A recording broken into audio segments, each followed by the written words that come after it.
Yes. So where were we? I hope I'm audible, visible. Yes.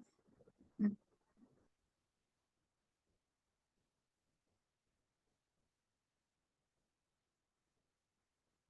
Okay. So a lease of immovable property. हमने ये वाला section हम start कर दिए थे 111. So we were doing point number C. So where the interest of the lesser का interest बोल रहे हैं ये, in the property terminates on. Okay. So basically lesser का interest क्या हो रहा है, प्रॉपर्टी में टर्मिनेट हो रहा है. ऐसा मतलब कि लैंडलॉर्ड का जो इंटरेस्ट है वो टर्मिनेट हो रहा है. Okay. Terminates on or his power to dispose of the same extends only to. या तो उसका इंटरेस्ट जो है वो टर्मिनेट हो गया, या उसकी डिस्पोज ऑफ करने की मतलब उस प्रॉपर्टी को डिस्पोज करने का जो पावर है वो खत्म हो गया. ओके. और अगर ऐसा मतलब बेसिकली यहां तक हमने पढ़ा है. तो अगर इन दो कंडीशंस, ऐसी दो कंडीशंस होती हैं, तो on the happening of any event, by the happening of such event, तो ऐसे इवेंट के हैपनिंग पे जो लीज है वो टर्मिनेट हो जाएगी. अब ऐसा क्यों, again I am discussing the same thing. पहले हम डिस्पोज ऑफ वाला देखते हैं. तो आपने देखा होगा कि ओनरशिप के लिए कुछ चीजें इंपॉर्टेंट रहती हैं, जैसे कि first what, right to use that property, right to bear the fruits of that property, means basically उससे जो भी प्रॉफिट्स आ रहे हैं. And thirdly what, to dispose of the property. तो जो लेसर है उसके पास प्रॉपर्टी को डिस्पोज करने का राइट ही चला गया है. लेसर कौन है, लैंडलॉर्ड है यहाँ पे. लैंडलॉर्ड मतलब कि वो उस प्रॉपर्टी का ओनर है, अगर हम अभी लेके चलें तो उसके पास उस प्रॉपर्टी को डिस्पोज करने का राइट ही नहीं बचा, राइट ही चला गया. ठीक है. ये है ये वाला सेकंड पॉइंट. या फिर लेसर का इंटरेस्ट इस प्रॉपर्टी में टर्मिनेट हो गया, तो जब वो उस प्रॉपर्टी का ओनर ही नहीं बचा, ओनरशिप उसकी चली गई इंटरेस्ट टर्मिनेट होने से, इस प्रॉपर्टी की, लेसर की, लैंडलॉर्ड की, तो वो लीज कैसे हुई, है ना. तो वो किस राइट से लेसी को रखा हुआ है, या फिर वो किस राइट से लीज से रेंट ले रहा है, प्रीमियम ले रहा है, राइट. तो बेसिकली पॉइंट ही क्या बोल रहा है, that where the interest of lessor in the property terminates, जो लेसर है उसका इंटरेस्ट टर्मिनेट हो जाता है, या उसकी जो power to dispose of the property है वो चली जाती है. तो ऐसे इवेंट के होने पे, on the happening of such event, lease क्या होगी, लीज टर्मिनेट हो जाएगी. ठीक है. Lease will be terminated. तो ये हो गया आपका C number point. Now we move on to the point D. Now in case the interest of the lessee and the lessor in the whole of the property becomes vested at the same time in one person. ठीक है.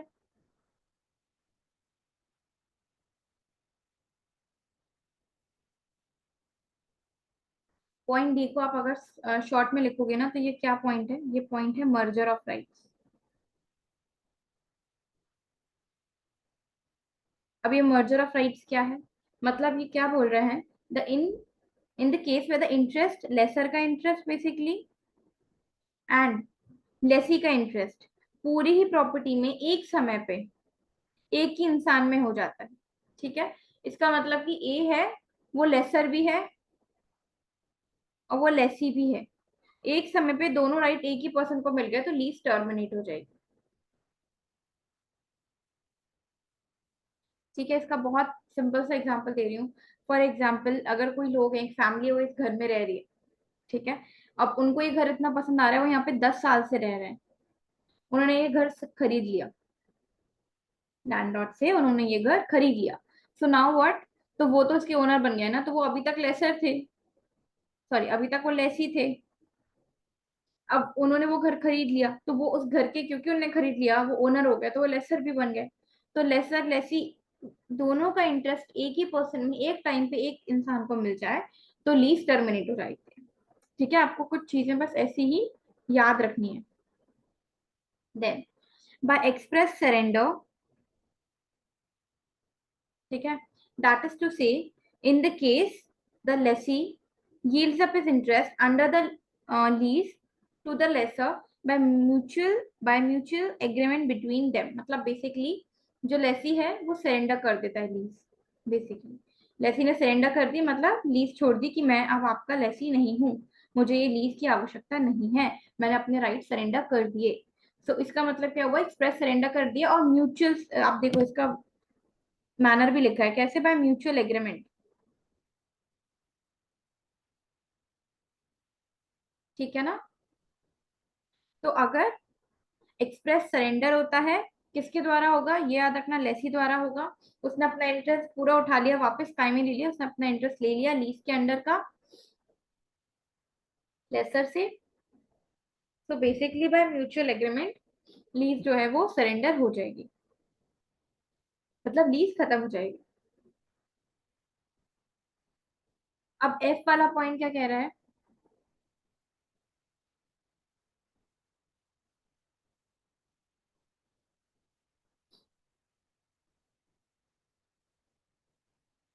F point कह रहा है bye implied surrender.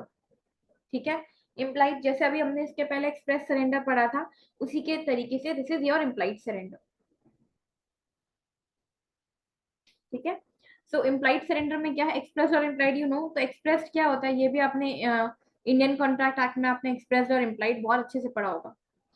Express क्या होता है, जो कि राइटिंग में हो या फिर ओरली हो। ठीक है। एक्सप्रेस या तो राइटिंग में होगा या ओरली होगा। इम्प्लाइड क्या होता है, इसमें चीजें इम्प्लाइड हो। इम्प्लाइड कैसे होंगी, बाय व्हाट, बाय कंडक्ट। ठीक है, कंडक्ट से जो चीजें होती हैं। एक्सप्रेस कैसे होंगी, बाय राइटिंग और ओरली। एंड इम्प्लाइड कैसी होंगी, बाय कंडक्ट। ओके। तो ये चीजें याद रखना। तो ये कैसे होगा, ये इम्प्लाइड सरेंडर बाय कंडक्ट, उसने सरेंडर कर दिया, वो घर छोड़ के चला गया, उसने पैसे दे दिए जितने दिन वो रहा और छोड़ के वो चला गया। तो ये क्या है, इम्प्लाइड सरेंडर है, तो लीज टर्मिनेट हो गई। Then moving ahead.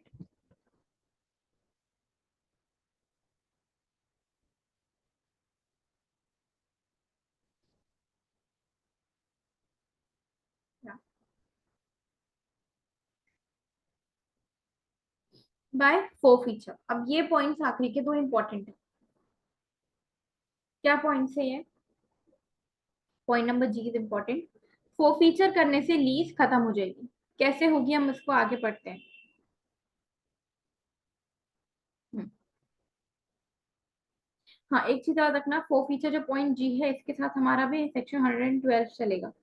इसके बाद वाला जो सेक्शन है 11 के साथ 112, तो जो पॉइंट जी है 11 का पॉइंट, 111 का जो पॉइंट जी है वो हम 112 के साथ पढ़ते हैं ना। क्या बोला, दैट इज टू से clause one, in the case, in case the lessee breaks an express condition which provides that, एक एक्सप्रेस कंडीशन है और वो कंडीशन क्या है, on breach the lessor may re-enter, second the lessee। अच्छा पहले अपन condition one देखते हैं, ठीक है, एक एक करके करेंगे तो जरा समझ में आए। कंडीशन वन क्या कह रही है, in case the lessor breaks an express condition, एक एक्सप्रेस कंडीशन ब्रेक करते हैं, क्या है वो एक्सप्रेस कंडीशन,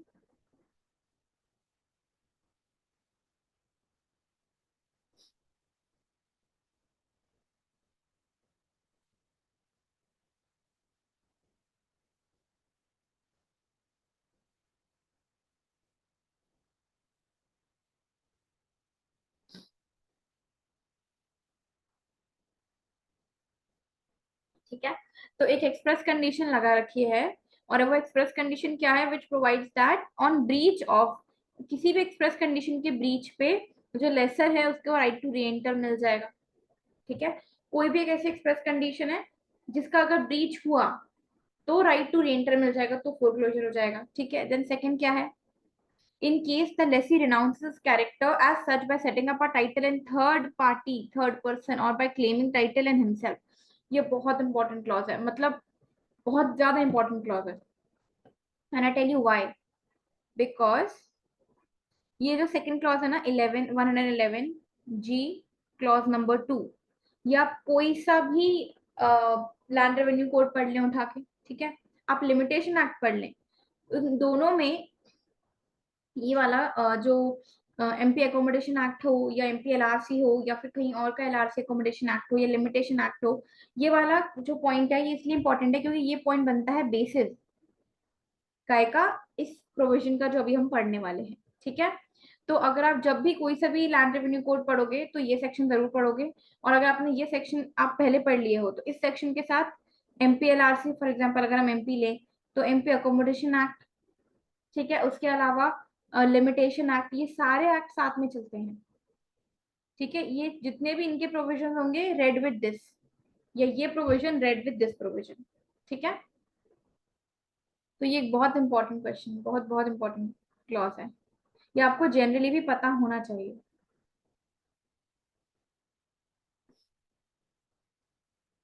ठीक है। सो ये क्लॉज आखिर आप कहता क्या है, see in the in case the lessee renounce character, मतलब लेसी ने अपना कैरेक्टर रिनाउंस कर दिया कि वो लेसी नहीं है, ठीक है, as such by setting up a title in third person और by claiming title in himself, वो बोल रहा है कि मैं लेसी नहीं हूँ, ठीक है। और लेसी लेसी क्यों नहीं है, क्योंकि लेसर लेसर नहीं है, और लेसर लेसर क्यों नहीं है, क्योंकि लेसर के पास ओनरशिप नहीं है, ठीक है। सबसे इजी तरीके में बताया मैंने, लेसी बोल रहा है मैं लेसी इसलिए नहीं बना क्योंकि जो लेसर है वो खुद ही लेसर नहीं है, ठीक है, तो मैं लेसी कैसे, और लेसर लेसर क्यों नहीं है, क्योंकि वो ओनर नहीं है, मतलब बेसिकली जो लैंडलॉर्ड है उसके पास उस प्रॉपर्टी का टाइटल ही नहीं है, या फिर लैंडलॉर्ड उस प्रॉपर्टी का ओनर ही नहीं है।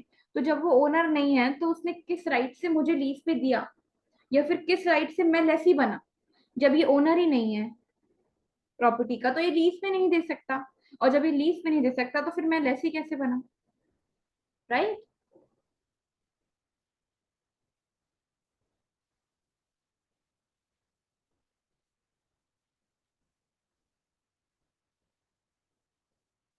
ठीक है, तो बेसिकली यहाँ पे हमने क्या पढ़ा है, हमने इस यहाँ पे ये चीज पढ़ी है कि जो टाइटल है वो लेसर में लैंडलॉर्ड में वो टाइटल ही नहीं है, ये property does not belong to the lessor, ठीक है। तो फिर वो बोल रहा है किस में बिलोंग करती है, अब लेसी किस में क्लेम कर रहा है, लेसी बोले कि इस प्रॉपर्टी का टाइटल तो कोई थर्ड पर्सन है, इस प्रॉपर्टी का ओनर तो कोई थर्ड पर्सन है, ये तो लेसर हो ही नहीं सकता क्योंकि ये ओनर नहीं है। तो any third person is the owner of the property, और वो बोल दे I am the owner of the property, claim the title in himself. तो अगर वो ऐसा क्लेम करता है तो जो टाइटल है तो जो लीज है वो डिटरमाइन हो जाएगी, ठीक है। Just one second.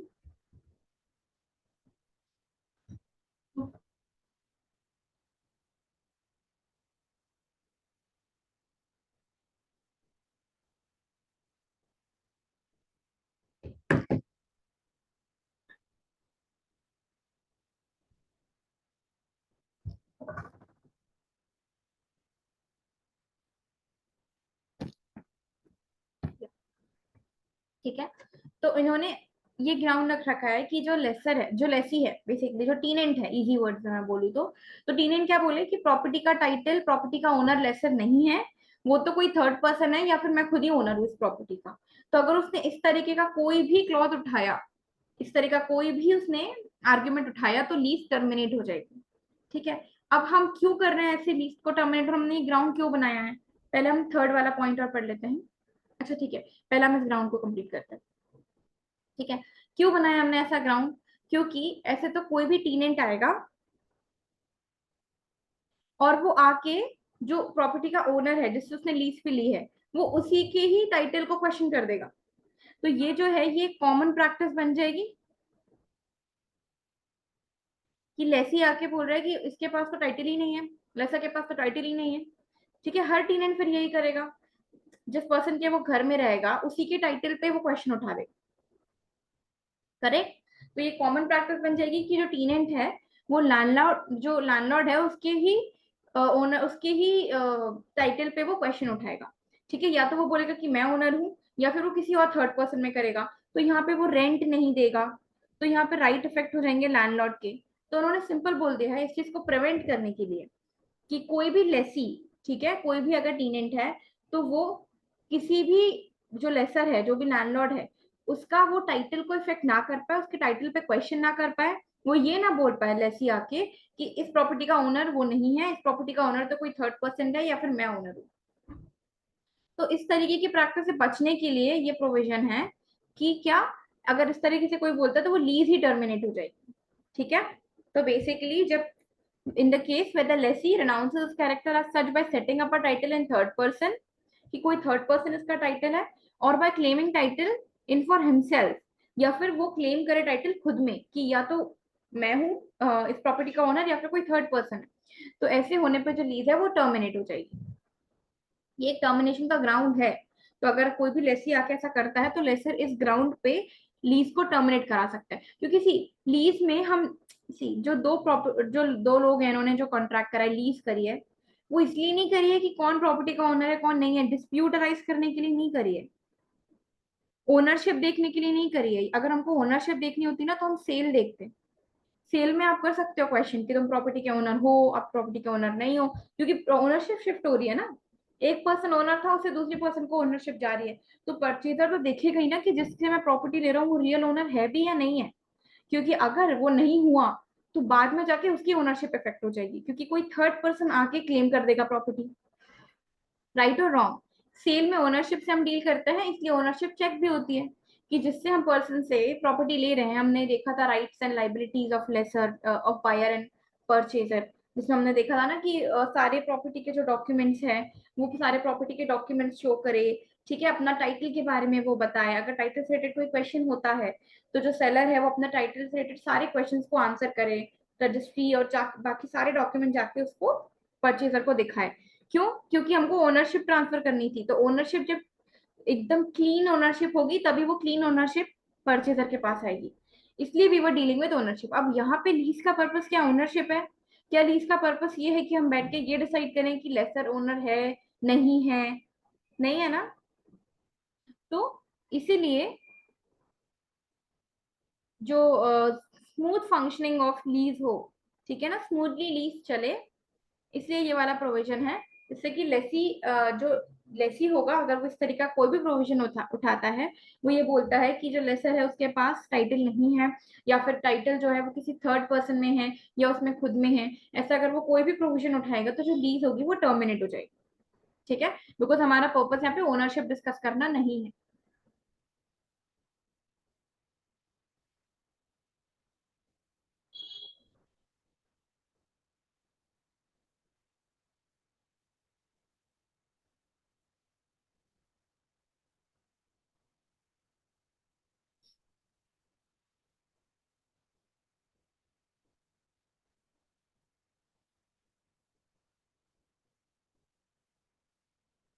Okay, third person by claiming title and himself. Third क्या है बोलता है, मैं आपको यहाँ पे नोट डाउन करवा देती हूँ ये पहले।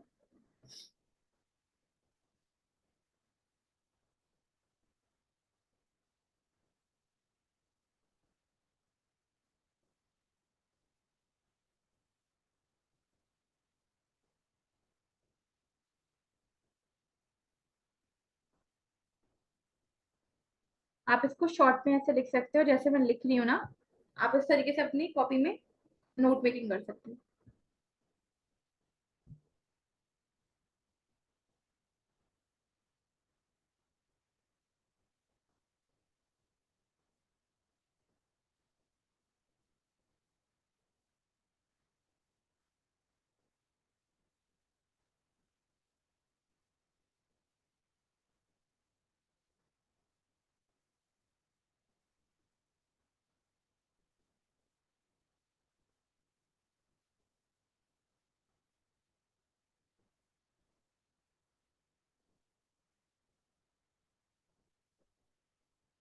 Third point now, the lessee is, yeah, the lessee is adjudicated and insolvent, and the lease provides that the lessor may re-enter on the happening of such event।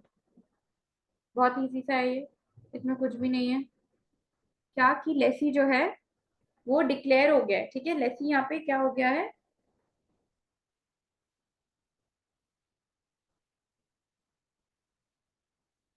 Declared insolvent, और lease में ये provided था कि अगर Lesi declare हुआ ना तो lease terminate हो जाएगी। इंसॉल्वेंट हो गया, वो लीज रेंट कहाँ से पे करेगा?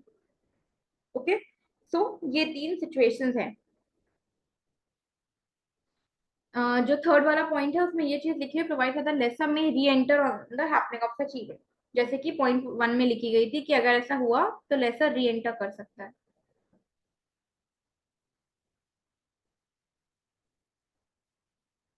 देन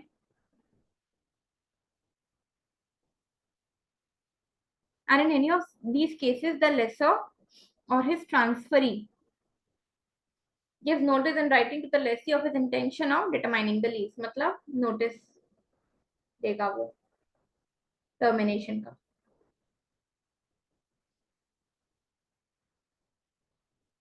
ठीक है। और कौन देगा? लेसर।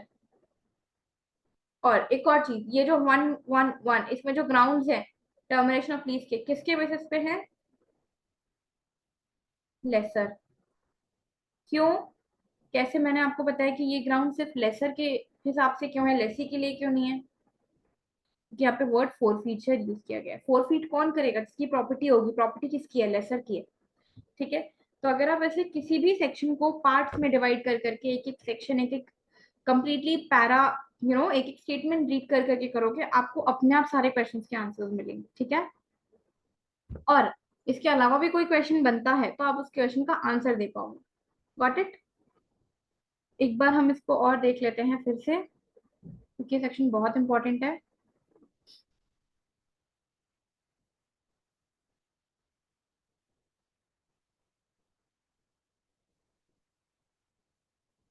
ठीक है, क्या है ये section?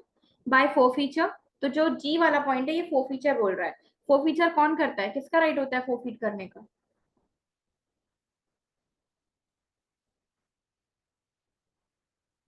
Now that is to say, in case the lessee breaks any express condition, तो लेसी ने क्या गलती करी है कि उसने कोई भी एक कंडीशन ब्रेक कर दी है, जिसके ब्रीच होने से जो लेसी है उसको री एंटर करने का राइट मिल जाता है। तो breach of any condition. Then second, in case the lessee renounces his character as such by setting up a title in third person, ठीक है। तो लेसी क्या बोल रहा है कि जो टाइटल है वो किसी थर्ड पर्सन में है, या फिर क्लेम कर रहा है टाइटल कि ये टाइटल तो मुझ में ही है। तो अगर वो अपना बोलते हैं कि मैं लेसी नहीं हूँ, जो और जो लेसर है वो ओनर नहीं है, ओनर मैं हूँ या फिर कोई थर्ड पर्सन है, ऐसे बोलने पे लीज टर्मिनेट हो जाएगी। थर्ड पॉइंट क्या है? The lessee is adjudicated and insolvent. Lessee को क्या बना दिया है? लेसी हो गया है अब इंसॉल्वेंट, ठीक है, लेसी के पास कोई पैसे नहीं है। एंड द लीज प्रोवाइड्स, और लीज में ये प्रोवाइडेड है, ठीक है, लीज प्रोवाइड्स क्या? दैट द लेसर में री एंटर, कि लेसर री एंटर करेगा on happening of such event. Lease में ये चीज बहुत अच्छे से नोटेड है कि जो लेसर है वो री एंटर करेगा ऐसे इवेंट के हैपनिंग पे। तो फिर and in any of this cases, तो फिर इन तीनों केसेस में लीज जो है वो टर्मिनेट हो जाएगी। और जब लीज टर्मिनेट होगी तो लेसर को क्या करना पड़ेगा? लेसर या फिर उसका ट्रांसफर एक नोटिस देगा रिटन, वो भी लेसी को उसके इंटेंशन का कि वो लीज को डिटरमाइन कर रहा है। नोटिस देगा राइटिंग में of his intention to determine the lease. Okay, now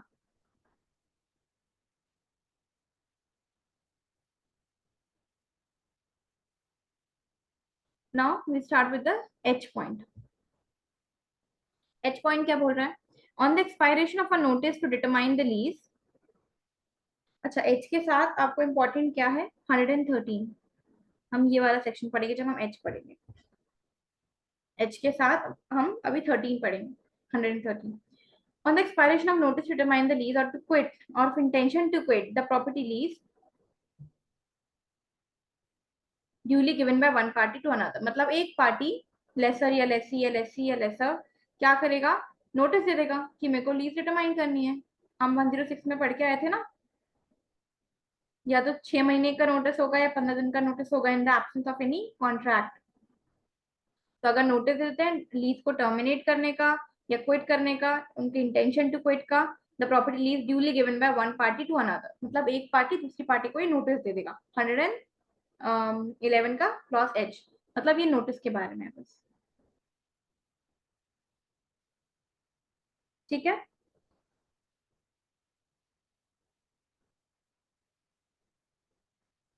जो फीचर वाला है इसमें आपको ये याद रखिएगा, जो मैंने पहले तीन कंडीशन डिस्कस करी थी, कंडीशन ब्रीच करने पे, या फिर कोई राइट एंड टाइटल चैलेंज करने पे, लेसर का राइट या टाइटल को चैलेंज करने पे, और तीसरा इंस्टॉलमेंट लेसी के इंस्टॉलमेंट होने पे, लेसी के, लेसर के नहीं। ठीक है। एक बार हम ये सारे 8 पॉइंट्स इन शॉर्ट देख लेते हैं, रिवाइज कर लेते हैं। ठीक है।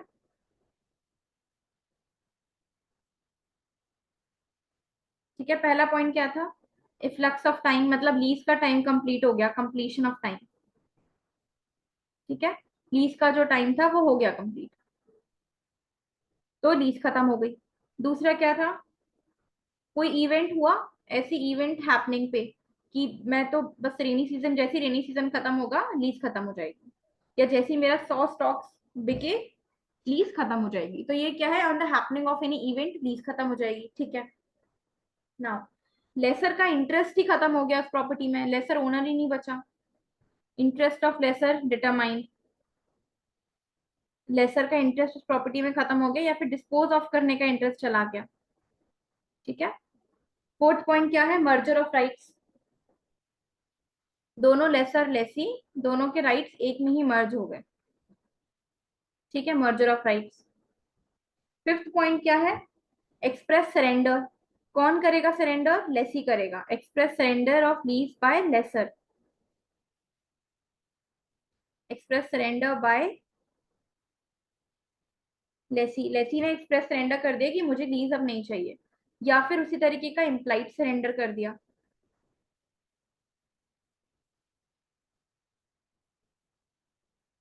ठीक है, implied surrender of lease.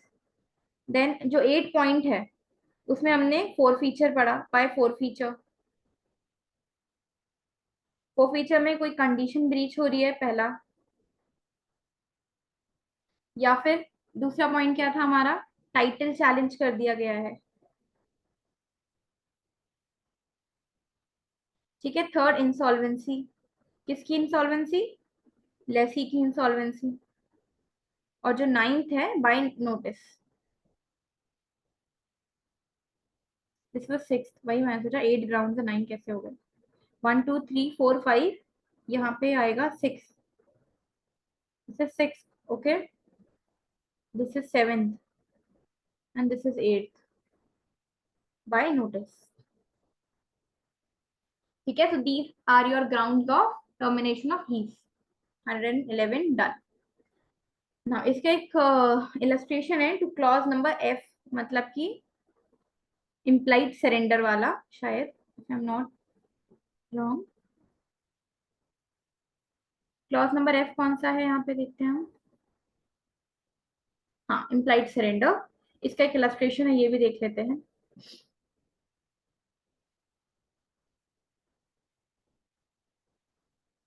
Now see illustration to clause F. A lessee accepts from lessor a new lease of the property leased. ठीक है, जो लेसी है उसने एक न्यू लीज कर ली उसी लेसर से, to take effect during the continuance of existing lease. तो अभी जो लीज चल रही है उसकी जगह पे उसके होते हुए एक न्यू लीज कर ली। This is implied surrender of the former lease and such lease determines thereof. ठीक है, सिंपल। तो जो एग्जिस्टिंग लीज चल रही थी उसके होते हुए ही एक नई लीज उन्होंने स्टार्ट कर दी, तो इसको हम क्या बोलेंगे? इम्प्लाइड सरेंडर हो गया। Then a forfeiture under section 111 clause G, ठीक है, फोरफीचर हम बात करते हैं, is waived by acceptance of rent which has become due since the forfeiture. तो अब देखिए, जो फोरफीचर है ये इसके एक्सेप्शन है, जो हमने 111 जी पढ़ा ना, इसके कुछ एक्सेप्शन है जहाँ पे वो फोर फीचर कर रहा था, पर कहाँ वो फोर फीचर नहीं करेगा। पहला क्या है? जब वो रेंट को एक्सेप्ट कर लेता है लेसर। ठीक है, वेव ऑफ कर दिया क्लॉज जी। हम नोटिस के बारे में बात कर रहे हैं यहाँ पे। एक सेकेंड।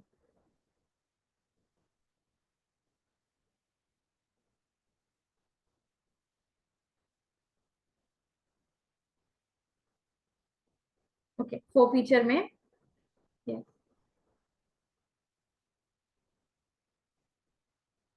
ठीक है। तो फो फीचर है ये।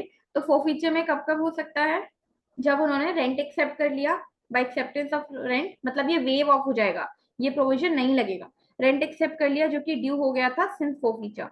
बाय डिस्ट्रेस ऑफ रेंट, वो छोड़ दिया उन्होंने कि रेंट मैं नहीं लूंगा, ठीक है। और by any other act on the part of the lessor showing an intention to treat the lease सब्सिस्टिंग।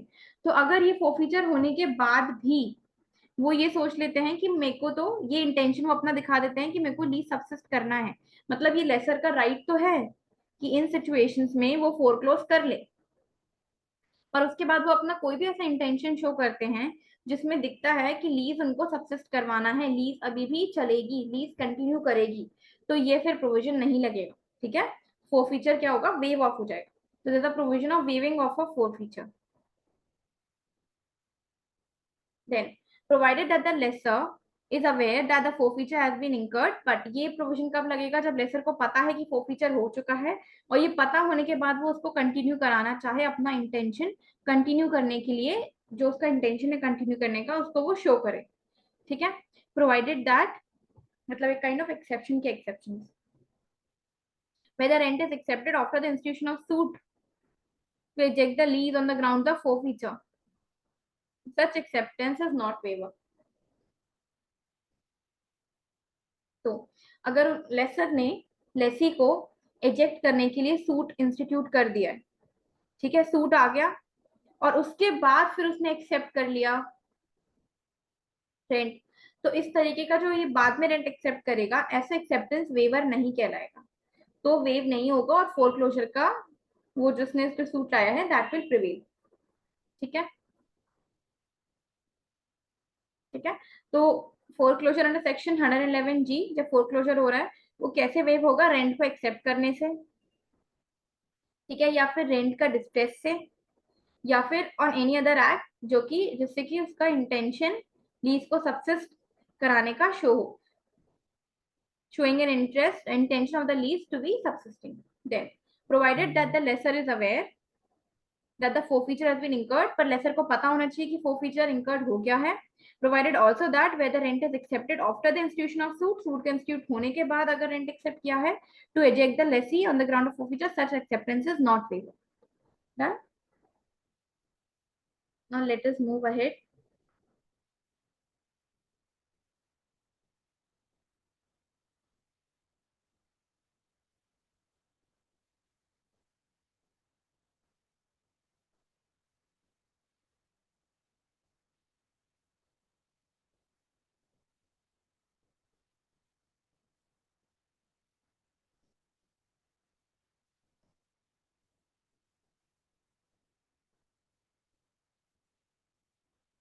Now section 113, section 113 क्या बोल रहे हैं,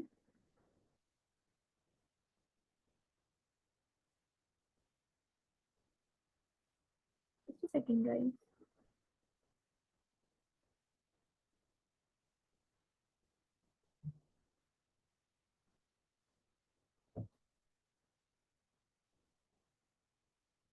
या ठीक है। तो जो मैंने आपको बोला था कि हम जब 111G पढ़ेंगे तो हम उसके साथ 112 पढ़ेंगे, ठीक है, तो ये हमने उसके साथ पढ़ लिया। अब हम क्या करेंगे, 113 पढ़ने वाले हैं, तो उसमें भी हमने लिखा था कि हम इसके साथ एच पढ़ेंगे, तो अब हम 113 के साथ एच वाला क्लॉज पढ़ रहे हैं, ठीक है। 12 याद रखना, 12 एक तरीके का जो फोर फीचर है ना, उसी के काइंड ऑफ एक्सेप्शंस बताते हैं कि कब ये अप्लाई होगा और कब ये अप्लाई नहीं होगा, कब ये वेव ऑफ हो सकता है। तो forfeiture under section this is waived of, ठीक है। तो ये वेवर जो 12 है, ये वेवर ऑफ फोरफीचर के बारे में बात कर रहे हैं। तो अकॉर्डिंगली जब भी वेवर का क्वेश्चन आएगा तो आप 112 में जाओगे, वेवर ऑफ फोरफीचर, जिसमें ये तीन कंडीशन, एक्सेप्टेंस ऑफ रेंट दिया हुआ है, डिस्ट्रेस वाला दिया गया है, और इंटेंशन वाला पार्ट दिया गया है। तो ये तीन कंडीशन पॉइंट वाइज आप नोट कर लेना। और ये kind of exception to exception है कि प्रोवाइडेड ये अवेयर होना चाहिए, पहला एक्सेप्शन, और दूसरा क्या है कि अगर सूट इंस्टीट्यूट हो गया then such acceptance is not payable. Then we move on to 113।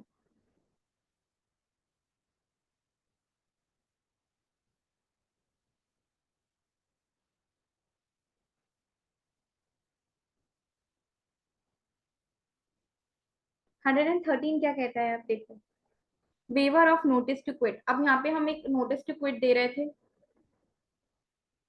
क्या नोटिस था, नोटिस था, a notice given under section 111 clause H is waived with the expressed और इम्प्लाइड कंसेंट। तो कैसी कंसेंट के बारे में बात कर रहे हैं वो, या तो एक्सप्रेस्ड कंसेंट या फिर implied consent of the person to whom it is given. ठीक है, किसकी पर्सन, मतलब नोटिस किसको दे रहे हैं, लेसर लेसी जो भी जिसका नोटिस देगा, by any act on the part of the person giving it showing an intention to treat the lease as subsisting. तो सिंपल सी बात है, waiver of notice to quit में क्या दिया गया है कि एक नोटिस जो कि आप 111 क्लॉज एच में दे रहे थे, वो नोटिस देने की आपको जरूरत नहीं है, आप वेव ऑफ कर सकते हो। आप चाहे वो एक्सप्रेसली वेव ऑफ करो, जहां पे आपने राइटिंग में कर लिया है कि कि हमको टर्मिनेशन ऑफ लीज के लिए कोई रिटर्न कोई नोटिस की जरूरत नहीं है, या तो आपने रिटर्न कर रखा है, या फिर आपने ओरली ही कॉन्ट्रैक्ट कर लिया था कि नोटिस जो हम कर रहे हैं ना, सॉरी जो हम लीज कर रहे हैं ना, उसके टर्मिनेशन के लिए we will not need any kind of notice. ठीक है, तो अगर या तो रिटर्न आपने कर रखा है या फिर ओरली कर रखा है कि you will not need any kind of notice, ठीक है, उससे हो जाएगा। या फिर इम्प्लाइड, ठीक है, नोटिस की जरूरत नहीं पड़ेगी। ठीक है, तो of the person to whom it is given, जिस भी पर्सन को दिया जा रहा है, by the act of, by any act on the part of the right of the person giving it showing an intention to it subsisting. ठीक है, तो सिंपल सी बात है, you can wave of your notice to quit the lease. Illustration है, देख लीजिए। A lessor gives B a lessee notice to quit the property leased. The notice expires. B tenders and A accepts the rent which has become due in respect of property since the expiration of notice. The notice is waived. ठीक है, ए ने termination का notice दे दिया था B को, ठीक है, notice expire हो गया, और बी ने क्या करा, बी ने जाके रेंट भी दे दिया, नोटिस एक्सपायर हो गया लेकिन बी ने जाके रेंट दे दिया और ए ने कर लिया एक्सेप्ट उस रेंट को, तो वो नोटिस ऑब्वियसली क्या हुआ, वेव ऑफ हो गया। सिमिलरली क्लॉज बी में क्या है, a lessor gives B the lessee notice to quit the property leased. ठीक है, the notice expires जैसे कि पहले हुआ था, B remains in the possession। ठीक है, A ने B को दूसरा नोटिस दिया, नोटिस टू क्विट, तो जो पहला नोटिस था वो वेव हो गया।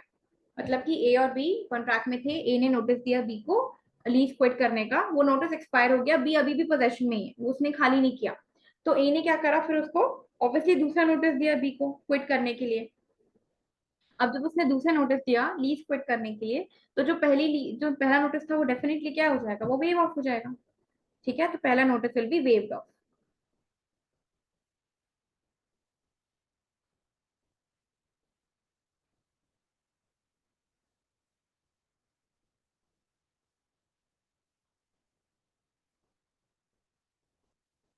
Now just move ahead.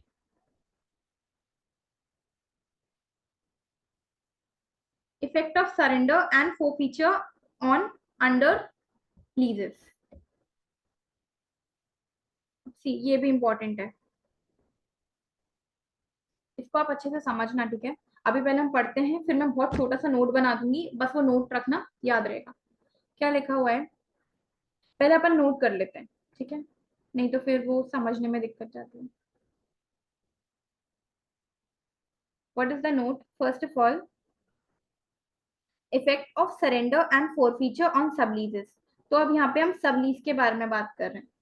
तो वो ये बोल रहे हैं कि अगर जो लेसी था, जो बेसिक लेसी है, वो सरेंडर कर देता है या फिर फोरफीचर हो जाता है, तो इस पे क्या इफेक्ट पड़ेगा। सबलीज क्या होती है, ये लेसर है, इसने प्रॉपर्टी इसको दी है, इसने प्रॉपर्टी इसको दे दी, तो अगर इसने ही छोड़ दी, सरेंडर कर दी, तो इस पे क्या इफेक्ट होगा, या फिर यहाँ से फोरफीट हो गई तो फिर इस पे क्या इफेक्ट होगा। देखिए, जब सरेंडर होना,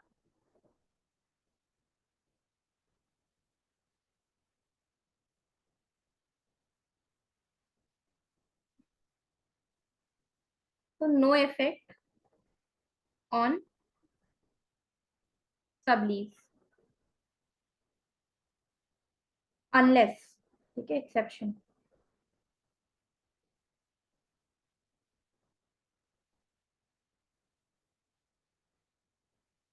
सरेंडर टू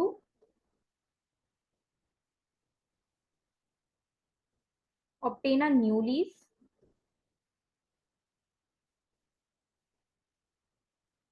और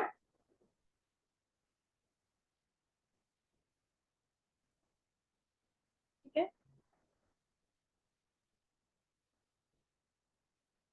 हाँ यही है, surrender to obtain new lease ना। पहले अब हम इतना सेक्शन पढ़ते हैं, क्या है द सरेंडर एक्सप्रेस्ड और इम्प्लाइड। हमने सरेंडर पढ़ा था, एक्सप्रेस्ड इम्प्लाइड 111 में अभी।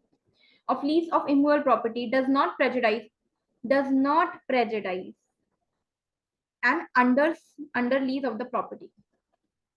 ठीक है, क्या लिखा हुआ है कि कोई भी तरीके का जो सरेंडर होता है, ठीक है, सरेंडर एक्सप्रेस हो या एम्प्लाइड हो, तो उससे जो सरेंडर करता है लीज, लेसी जो सरेंडर करता है, उसका कोई भी इफेक्ट सब लीज पे नहीं पड़ेगा।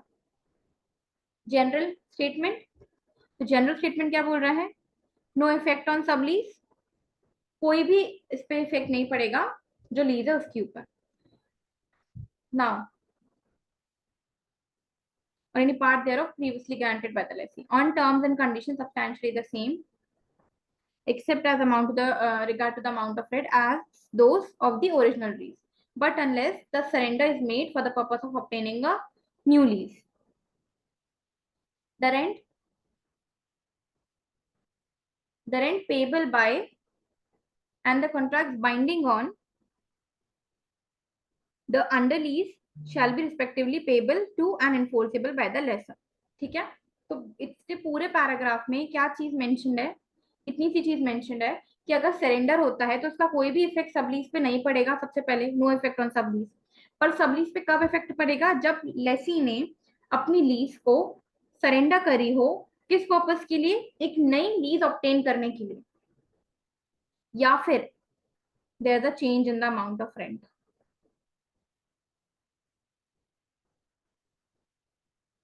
ठीक है, तो इतना बड़ा पैरा मत देखना, ये देख लेना कि सरेंडर, लीज सरेंडर होती है तो सब लीज को कोई इफेक्ट नहीं पड़ता, लेकिन कब इफेक्ट पड़ता है, जब सरेंडर किस काम के लिए की गई हो, लेसी ने सरेंडर की गई हो एक नई लीज को ऑब्टेन करने के लिए, या फिर कोई भी अमाउंट में जैसा change in amount of rent.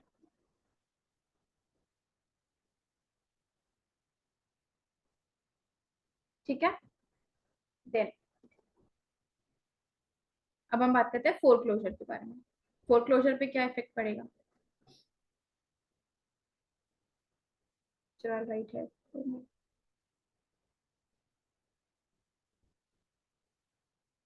अच्छा, इसका इफेक्ट क्या होता है, एक और चीज, अगर वो सरेंडर कर देता है, लेसी ने सरेंडर कर दी, तो इफेक्ट क्या पड़ेगा, ये इस सेक्शन में नहीं लिखा, ये अकोमोडेशन एक्ट में लिखा रहता है कि जो सब लेसी है ना वो अब बन जाएगा लेसी। ठीक है,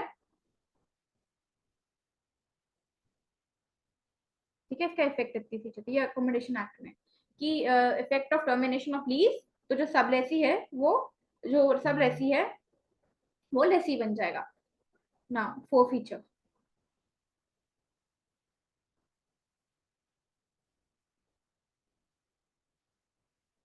फोर फीचर क्या है देखिए, अब फोर फीचर में सब लीज भी है वो भी टर्मिनेट हो जाती है अगर फोर फीचर होता है। सबसे पहले तो आप ये देखो, forfeiture of such lease annuls, forfeiture हुई तो सब लीज भी खत्म, टर्मिनेट, एक्सेप्ट, इसकी भी एक्सेप्शन है, where such forfeiture has been procured by the lessor in fraud of the under leases। Exception क्या है, अगर कोई फ्रॉड हुआ हो तो फिर ये सब लीज खत्म नहीं होगी।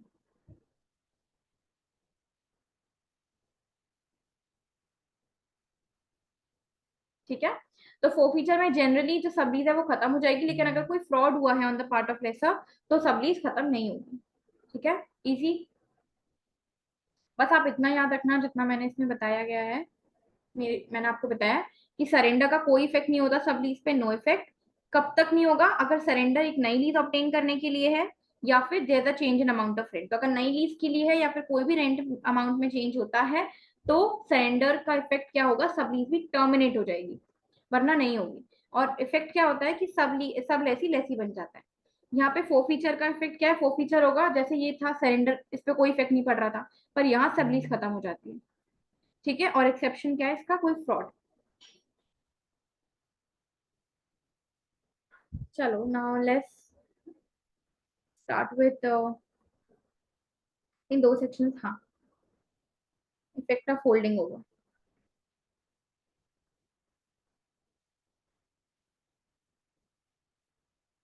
इफेक्ट ऑफ फोल्डिंग ओवर क्या कहते हैं? One second.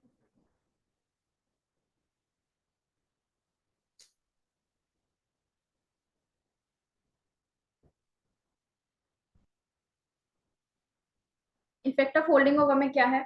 देखो, इतना पहले आप समझो फोल्डिंग ओवर मतलब क्या होता है। बस आप इतना समझो, ए ने बी को अपना प्रॉपर्टी रेंट पे दिया था, और जो लीज है वो खत्म हो गई, उसके बाद भी ये घर में ही बैठा है, ये जा ही नहीं रहा है। ठीक है, लीज ओवर होने के बाद भी ये घर में बैठे हुए है ए के, तो बी क्या बन रहा है? ट्रेसपासर बन रहा है ना। ठीक है ना, क्योंकि रेंट ओवर होने के बाद रहे तो नाउ ही इज नो मोर अ लेसी, और वो स्टिल प्रॉपर्टी में, तो वो ट्रेसपासर बन रहा है। ठीक है, तो लीज ओवर होने के बाद भी अगर जो टीनेंट है वो घर पे ही रहे, वो मतलब लीज का जो प्रॉपर्टी है वो छोड़े ही ना, तो क्या है? तो अगर वो विद द होल्डिंग ओवर, मतलब ये होता है, मतलब वो अभी भी वहां प्रॉपर्टी में है। तो अगर वो वहां प्रॉपर्टी में अभी भी है but with the consent of the lessor, या फिर लेसर ने, उसने रेंट दिया और उसने एक्सेप्ट भी कर लिया। मान लीजिए कि लीज जो है वो जुलाई के मंथ में ओवर हो रही थी, जो बी है वो अगस्त में भी वही है, वहां रहा।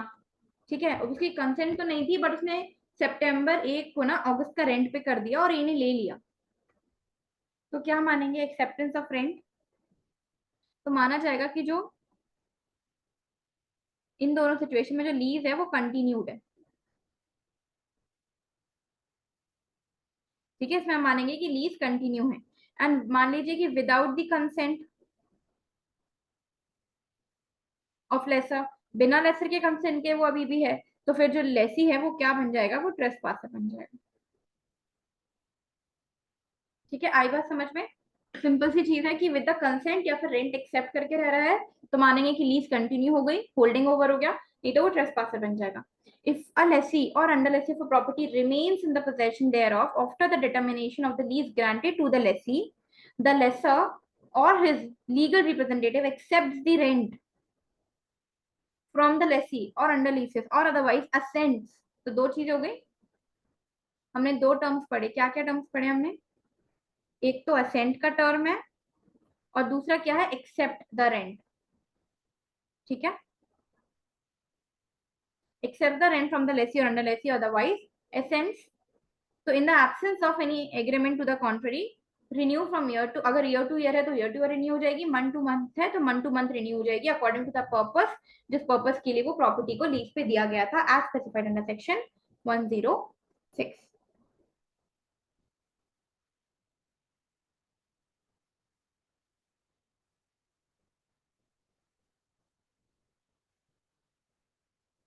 नाउ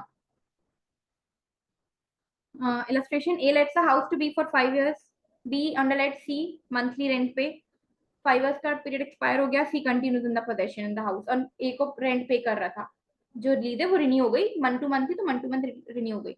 ए ने अपना फार्म दिया बी को लाइफ, एंड बी ने उसको लाइफ के लिए सी को दे दिया, सी की डेथ हो जाती है बट बी कंटिन्यू करता है ए के एसेंट से, लीज रिन्यू हो गई ईयर टू ईयर। जैसा जिस तरीके की लीज थी वैसे ही रिन्यू हो जाएगी, कोई नया आपको लीज एग्रीमेंट करने की जरूरत नहीं है।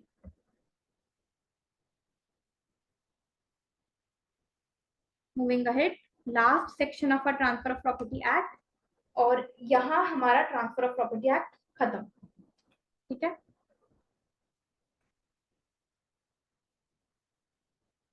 क्या कह रहा है ये? Exception of lease for agriculture purpose.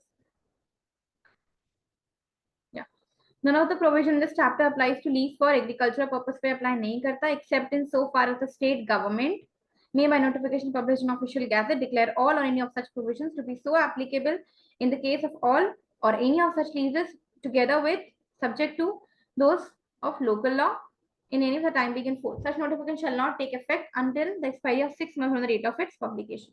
मतलब ये जो जितने भी हमने प्रोविजंस पढ़े टीपीए में लीज के लिए, ये लीज फॉर एग्रीकल्चरल पर्पस के लिए नहीं है, पर स्टेट गवर्नमेंट चाहे तो इनको एग्रीकल्चर पर्पस के लिए भी लगा सकती है, पर जब वो लगाएगी तो नोटिफिकेशन पब्लिश होने के 6 महीने बाद से वो इफेक्ट लेंगे। That's all. ठीक है, so here we are done with the transfer of property act। I hope आपको लेक्चर्स अच्छे लगे हों, समझ में आया हो, एंड या so that's all for today, and from the next class we'll be starting with the limitation act.